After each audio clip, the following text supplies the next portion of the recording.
Hey there, BookTube. Noah. Everyone who reads and must converses the channel. Thanks for coming by again. Today I'm going to do another video for the philosophical sci-fi series that I started, and I'm going into Dan Simmons' Hyperion series, the Hyperion Canto. 4 books. That is an amazing story, let me tell you.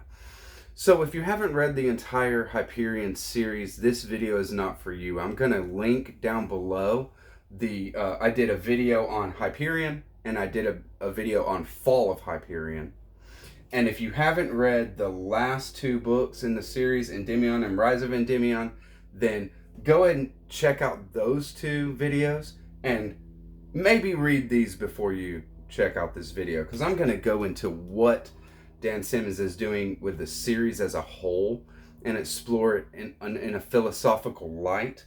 And I'm not really worried about spoilers. This is for people that have read it, but I couldn't spoil this series if I tried. Okay, this is one of the most complex stories that I've ever experienced on the written page in fiction. It's amazing.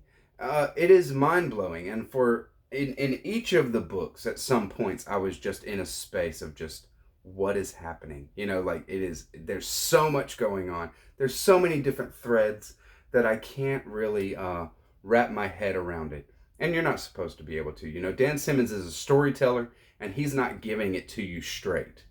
He's writing an amazing story, and where he gets to at the end, that's what it's about. And you have to just experience it and go along for the ride, and it is a complete ride. Just a quick overview. First book is a pilgrimage. Second book is all-out action and also an exploration of what it means to be human by going through the death process with John Keats. And then in Endymion, we have another kind of voyage that is a journey book that is done so well. I mean, you explore all kinds of worlds, and you actually live in these worlds. It's so wonderful how fleshed out these worlds are. It's a joy, and sci-fi lovers will just be reeling, with a very heavy dose of action at the end. And then the 4th book really does an amazing job at tying it up. It is a beast, though. The 4th book is over 700 pages, and it's all there. It's all there. And so what is Dan Simmons getting at with the Hyperion series? Like I said, in the 2nd book, in Fall of Hyperion, we explore the death process through the John Keats hybrid, going through the death process, and it lasts a very large amount of the book, and you're right there with him, and it's very somber and dark, and mixed with, I mean, the 2nd book might be my favorite as far as action and, like, you know, just how fun of a read it is, because there's so much action, and all the pilgrims are going through their own stories like this. But there is, you know, what Dan Simmons is doing as a whole. That 2nd book is an exploration of what it means to be human and to be alive by exploring death. Death is a part of life, right? We can't get away from it. So Keats, going through the Keats cyber, going through the death process, is showing us in a very deep way what it means to be human by having to die. Having to die, you know, and that's it. Now, in the in the last 2 books, death becomes something completely different.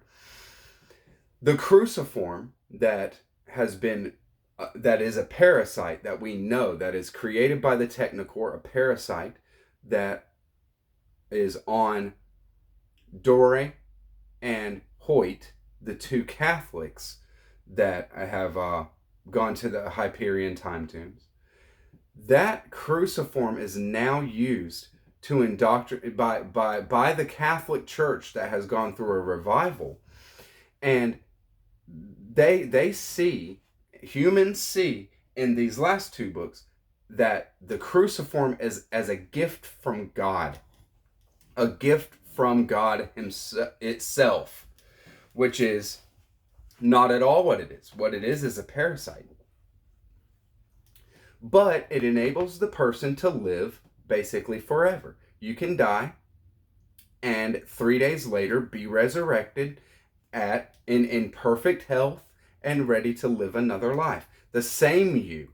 It is you. You just wake up from a resurrection. And it's completely insane to see how this works out. Why?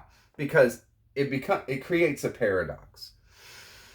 If death is part of life and we take away the threat of death, then Dan Simmons shows this very, very well, that then death becomes this thing that on one side there isn't a lot of worry about, because you don't have to die. You can live again. You can resurrect after your death and live on.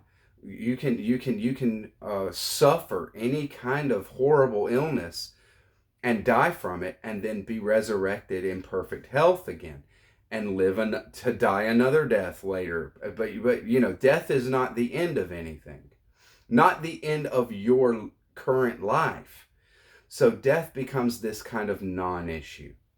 But then on the other side, there is the threat of excommunication from the church, is what they call it. But that is taking away your cruciform, because that is their method of power and control. And so this church, is called the Pax. And the Pax will threaten excommunication and take away somebody's cruciform. And then that is the most horrifying threat that could ever be leveled on a human being in that universe. Because in a universe where death is not an issue, to actually die the true death and be gone from humanity like that, well, that becomes the most horrifying thing that could happen. So death becomes both of these things in the last two books. It is a non-issue, and it is also the most horrifying thing. The true death is a most horrifying end to a life, because they conceivably can live forever. So death is explored wonderfully in Dan Simmons' Hyperion, and ultimately shown to be as part of life, although humans in the last two have forgotten that issue. But what does show that issue in Dan Simmons' Hyperions is the Ousters. The Ousters have rejected technology. The technocore, they know what it is. They know what it's doing. They know it's a parasite on humanity. They know it's there to control us. They know the cruciforms are a parasite. They know that it's all bad for humanity. And why is it bad for humanity? Because life is constantly moving towards diversity and complexity. That's what life wants. That's what life wants to do. And humans are life incarnate. We are life and consciousness in a physical form. And so what humans are here to do, what we're going to do, is change and grow and diversify. It's not about becoming all the same. It's not about beating death. And so the Ousters actually embrace life completely and more than the human beings. But the Ousters are humans. The Ousters are evolved humans in Dan Simmons' Hyperion. And the Ousters are all about community and fellowship. And human beings are all about that too in the Dan Simmons Hyperion series, but not to the degree that the Ousters are shown to be. I think that he uses the Ousters to really show what it should be all about, in diversifying and all about community and bringing different types of beings and different levels of consciousness all into the fold, and building complexity and building diversity. It's wonderful. So what holds all this together? Dan Simmons has created or illustrated the baseline level of reality. So a field like the quantum field, the smallest level of quanta in quantum mechanics in physics that we can point to is called the Planck. The Planck is the smallest, most indivisible um, part of reality. It is an amazingly small thing. We can't even see it or probe it or anything like this. It is just the smallest level of reality. But that is what Dan Simmons, that field of potentiality, is called the void which binds. And the void which binds is made of love. And why? And how is that worked out? Well, Ania, our messianic figure, the character in Endymion, is in touch with the void that binds. That's what gives her power. That's what makes her unique. That's what gives her the understanding of what reality is, so that she is who she is because she's in touch with the void that binds. Now, everybody is in touch with love to a certain degree, right? But the real depth of what love um, is is community, is fellowship, and is life itself. Um, life, and then life wants to diversify and be and gain complexity all the time. And that is what we're here to help each other, not to put divisions in between, right? So the void that binds is a universal medium that the universe itself is made out of, and it is of unlimited power and unlimited potential. If there's a field, one base level of what this is, that all of humanity or all of the universe comes out of. The universe is made of this stuff. The nebulas are made of this stuff, and they form these galaxies and they form these stars. The nebulas themselves, the atoms themselves come out of this medium. Then that medium is of an unlimited amount of power. Everything that we see, everything that we know is part of that medium at its most fundamental level. And so there's an unlimited potential there. So the AIs and the technocore, that is our ultimate opposition in Dan Simmons' Hyperion series. And so what is our ultimate opposition? That is an inhuman, anti-life being. And in the Dan Simmons Hyperion Cantos, what we see in Endymion and Rise of Endymion is these creatures that are called the Nemes creatures. The Nemes are created by AIs, are created by the Technocore, and they are completely devoid of humanity, and they are the most horrifying things that you will ever come in contact with in literature. They are death, unfeeling. They are death for no reason. They are cold, calculating, and have no care for anything except for prediction, facts, seeing. It makes the Shrike, our bad guy from the first two books here. The Nemes creatures make the Shrike look like our buddy. How scary and crazy the Shrike is, the Nemes creatures are completely more horrifying, and it is because they have no humanity. They have no life in them, real life in them at all. And they actually have no consciousness themselves except for to, attain whatever goal that they have in mind at the moment. It is very, very scary. And Dan Simmons does a really good job at exploring all these kind of ideas. My final thoughts on the whole Endymion series is things like it is the most heart of any sci-fi series that I've ever read. There's more heart in this series than any other series that I've ever read, and definitely any story of sci-fi or genre writing that I've ever read.